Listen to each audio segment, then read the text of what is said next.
Hello everybody, Flik here and welcome to another Let's Look At. In fact, this is my 100th Let's Look At and it's going to be Life Goes On, but I will just say, if you've been watching all my Let's Look Ats, thank you very much for sticking with the series thus far. I've had a great amount of fun doing it. It lets me see the variety of indie games, well mostly indie games, available, and I'm very glad to have started doing it, and I hope you'll stick around for the next 100. But we're not here to focus on my milestones, we're here to talk about Life Goes On. This is a game by Infinite Monkeys Entertainment, which is a very great company name. Sorry if I messed it up there. And you might be able to tell a little bit about what this game is about judging just by what's going on here. I guess this is the king, and he's sending his loyal soldiers to their death, basically. It's a puzzle game. It's an action platformery puzzle game of sorts, with a very interesting mechanic and a good sense of humour, I must say. I've played through the first 8 levels, I believe, but then I didn't want to do any more off camera because I don't want to make it look too easy. Yeah, we can get started while I talk about it actually, and we'll go back to the very start to learn. Because the first thing you see when you start playing Life Goes On is your character dying. So there we go. And that's basically how the mechanic of the game works. You die over and over and you can spawn other knights.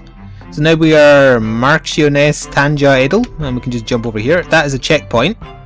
And that's the idea, the puzzles cannot be solved without sacrificing some poor old sod soldiers. So yeah, we're just going to go, whoop, oh dear, I died. And then we'll spawn as the Supreme Broderick Ettel, son of Jim. There's even a lot of humour in the knights' names. And I guess these are Holy Grails? I thought there was only one Holy Grail. But either way, the goal is to collect the Holy Grail on the stage, ideally under par. Let's split the difference and call that victory. There's a very sarcastic line before the victory or after the victory on each stage, which I really do enjoy. So I did that one 2 under par. They wanted it to be done in around about 4 people. I was not quite fast enough though, which is a shame. But we'll move on to the next stage now. And we will try and get into stages I've not done.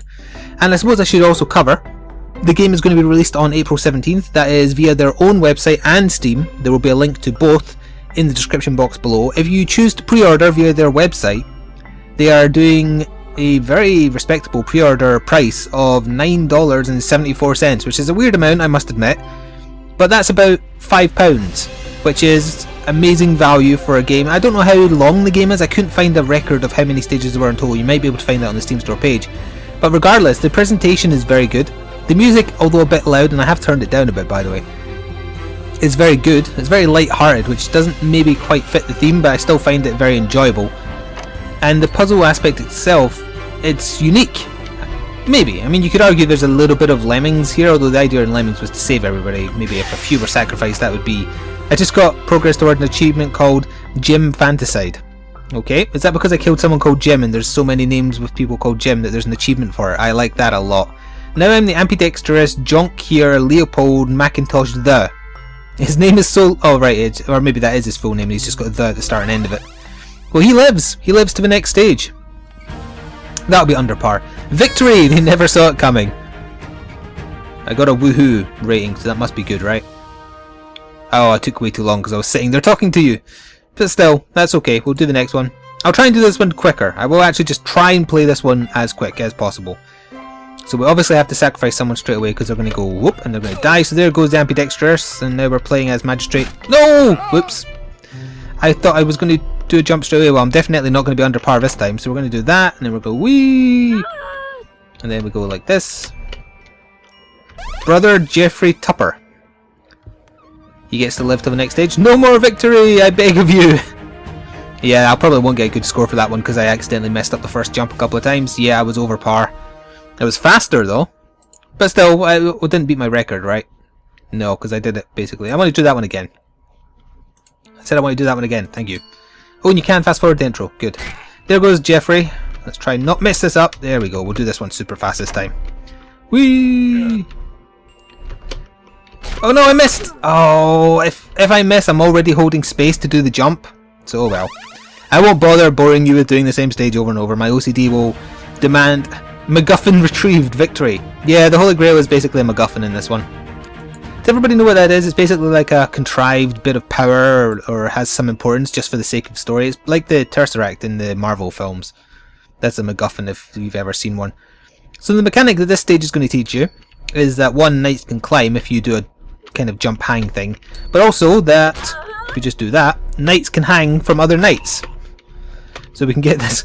I suppose it's a bit morbid when you think about it, but it's presented in a very comical style, and I think that's why they've done it that way, so that you don't get creeped out by the fact you're sending people to their deaths. The original Tario Esquire. There's nothing quite like victory, I agree. So I suppose it's probably apparent in the manner in which I'm speaking about the game that I found this incredibly fun. I definitely don't find it morbid. I find it amusing. I haven't found it challenging yet, although I'm still doing the first basic stages, and the reason I don't do too many before recording puzzle games is, as I've explained many times before, that I don't want them to look overly easy, because the whole point of a puzzle game is to be challenged. I'm trying to get him killed, thank you. Now how do I do this bit again? Oh, I get killed here and then I jump on my corpse, I think, from memory. So we just let this come back up here, and we go whoop, and then we get Mother Kaylee Thomas Regina to jump on the corpse, and there we go. Congratulations on your victory! Now clean up that mess. And that was exactly on par. That'll be better than my previous score of that stage, because it took me a little while to work out how to do that one. I didn't realise you could jump on corpses for a little bit of extra height. So this is the last one that I did off camera, and then we'll be into some new ones. I'll do maybe 3 or 4 that I've never done before on camera. So this teaches us a new mechanic, that you can turn these switches to change where things are getting set on fire. And we're just going to go like that. We're going to get the knight killed, and now we're playing as Dame Julie Edel. Is that a parody of like Dame Judy Edna or whatever her name is?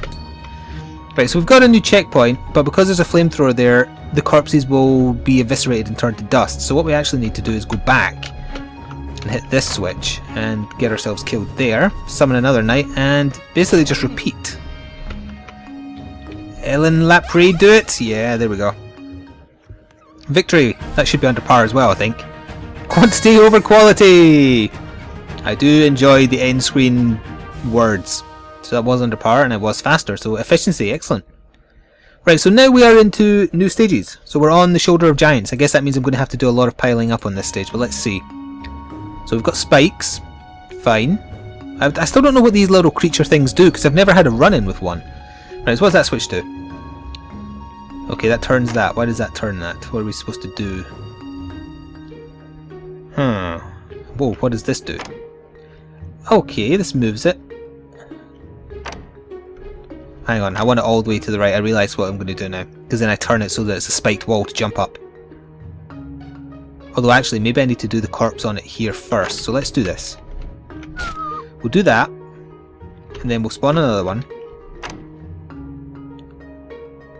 And then we'll do that. That's fine. And then we'll turn it like that. And then we should be able to hang off him, right? Probably not. That's going to send me up to that monster, actually. I don't know what the point of this bit here was. Oh, was it to get a kill? Maybe. Ah, but they're going to be stuck to the walls. How are you supposed to get the kill? Ah, right, okay. I think I know what I'm supposed to do. I think I need to bring this back now that I've covered the spikes and corpses.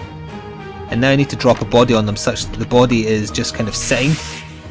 Oh, it's going to fall. Damn. Right. It's going to take some doing, but yeah, okay. So that's all the spikes covered now. So if I do this, he's going to die. Alright, that's me done it. So now if I move this across here, and then tip it, the corpse should fall. There we go. And that's raised the spikes. Can I make this jump? Yeah, I can. There we go. That wasn't too hard. It's a bird, it's a plane. No, it's victory! At the cost of 4, 5? 5? Yeah, 5. I was exactly on par. A little bit too slow, but still. Moving on, the next one is belting it out. There must be other areas beyond the mines, but I can't click on it until you unlock them, I guess. Okay, so more flamethrowers and a conveyor belt that goes backwards. Right, oh wait, no, it's not backwards because we're starting over here on the left. Fair enough. Right, so what can we do here? We can get ourselves killed, and then that'll fall on the switch probably. Yep, right. And we move along here. So there's the grail. There's a checkpoint. We need to get over here, and we need to switch this off. Do I need to stay here? I do. So how the hell am I going to get myself killed? Oh, I need to move fast. That's what I need to do. I need to go like, whoop, and then get another body straight away. Up here, up here. There we go. That wasn't too bad. I saw what to do fairly quickly.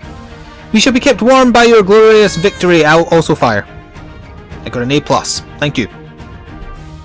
So we'll do a couple more stages, and as I say, I don't want to show off too many, but I will kind of reiterate that life goes on. I haven't spent much time with it yet, but the time I have spent with it, I have enjoyed thoroughly. I think it's a very fun take on a puzzle game.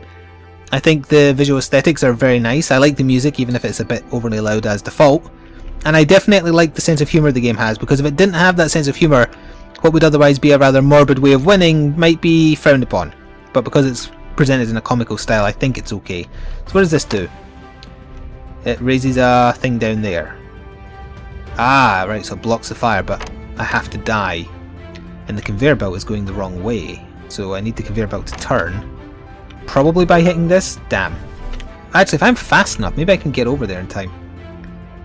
Let's try that again.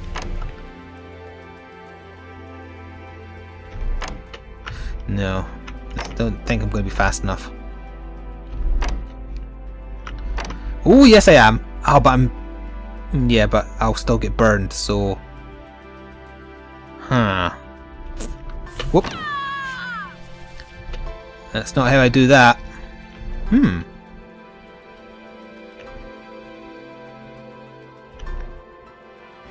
Wait a minute. Wait a minute. No, I do need to hit that other switch though. I thought I had it there because I think it's another one where you have to go very quickly. So that stops the fire, so I would be able to get to that switch, but I would not be I would be alive rather.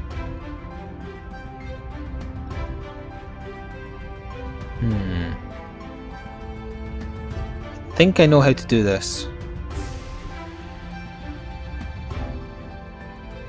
I think. Right, let's go. Nope, it was too slow that time. Oh, I almost had it through there though, but that isn't what I want to do. I have to raise this one first, and it's longer, I guess on purpose, so that you can make it. Oh, I just realised how you're supposed to do that first switch. Oh, I didn't actually mean to come down here. Whoops. Yeah, I just realised how you do that first switch far, far easier. You have to go a bit quick, but it's possible. In fact, if I got this checkpoint, it would be very easy. So let's do that. Although I wanted the other checkpoint to make it easier, but I think that's now a red herring. Oh right, you need to be really fast. Right. There we go. Okay, so that's now a corpse on that switch. And then what I'll probably need to do, yeah, because I'm not going to be fast enough to do this, what you want to do is re-trigger this checkpoint. Yeah, I've got this. Then I want to get myself killed, because otherwise you can't make it. So you go up like that, you go whoop, you go through there, and we have the grail. Now that one took a bit more thinking, so I'm kind of glad that it does get a little bit harder. The means justify the victory. I'll do one more stage. I'm wanting to do more, but for the sake of the video I will only do one more. And I'll start doing my wrap up here. Wow, you can do that in 3? Huh. I'll start doing my wrap up by saying once again that this was Life Goes On by Infinite Monkey Entertainment. You can pre-order on Steam or their official website, although I think the deal is actually better on their website. So definitely check that out. It's via the Humble store, so it's all secure, etc. And it is due for release on April the 17th. There is a demo as well, by the way. Oh, I see how we're going to do this. Now we need to wait for that corpse to come back around. Baronet Jebediah Intro the Elder. Oh no, I messed that up. I was right in my first jump, but I thought I went too far, so I pressed left. And they're actually going very, very fast on this conveyor belt. Right, and then we can... I still want to know what those monsters are about. I kind of just want to jump towards the monster just to see what happens, so I'm going to do it. They eat you. Oh, but hang on. Meet Jeff, the achievement unlocked. So they're actually like a collectible. Deliberately get people eaten by them for achievement progress. Right, so that's why none of the winning routes involve going near them, because they're for collectibles. Alright, I obviously need to put a corpse on the conveyor belt from here, I believe, unless it gets stuck on the... No, it doesn't get stuck, so that's fine. But where do I go after that? I can go up here. What does hitting the switch do? Ah. It stops the conveyor belt.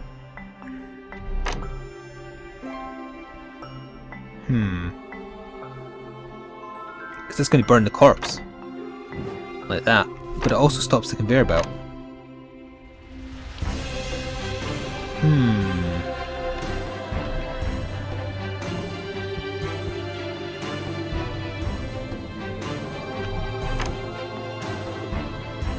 Right, I think I know how to do this now. Let me just go over here. We're going to go splat, and just to make sure I've got enough leeway, I'm going to do splat, and I'm going to do a third splat. Right, there's 3. Right, so now if I turn this on, I'm going to ride the corpses to victory. Yeah, there we go. I just have to make sure they don't... Oh no! Oh no! There was a gap! There was a damn gap. Well, I've shown you how to do the puzzle. I will... for my OCD's sake, I must do this. I'm going to be well over par, unfortunately, but... Oh, whoops. But still, I know how to do this one. I am thoroughly enjoying Life Goes On. I guess, as far as negatives, I don't know how many stages are in it. You're going to have to look into that yourself. If it's not a lot of stages, that could be seen as a definite negative. Although, considering the budget price of the game, I don't think that would be a terrible thing. I've definitely enjoyed my time with it so far. Keep in mind though that this is first impressions. By all means check out other opinions if you're at all unsure. Aggressive downsizing leads to victory! Yeah, I killed 13 poor knights and the power was 8. Oh, I also then got an extra... Yeah, so I need to go back and do the previous stages, making sure to run into that monster. Jeff, or whatever he was called. Right, that's good to know. Ah, and it adds an icon. Yes, I've missed an icon on like every single one of these probably. Right. So there is more than one reason to go back and replay previous stages. Good, I like that. Now I don't think I can actually get back to the main menu without jumping into the next stage, so we'll have a look at the next stage, but we will not do it. So it looks like stages are getting a bit bigger and more convoluted. Good. Like Rube Goldberg machines. Alright, and we'll go back to... Oh, and look, there's the Jeff thing up the top there, so you would have to try and do a running jump, I guess. But we'll go back to the main menu. And that is going to conclude this, my 100th Let's Look At. And this is Life Goes On. Definitely worth looking at if you are into your puzzle games. I have thoroughly enjoyed my time with this one. It's funny. It's interesting. And if you are interested, once again, there will be links in the description box below. If you are not interested and just want to show some support for the developer, consider liking the video or sharing it with someone you think would be into this. Thank you for watching this long if you have. My name has been Flik. Stay tuned for more indie game coverage and more gaming stuff. Ta-ta for now.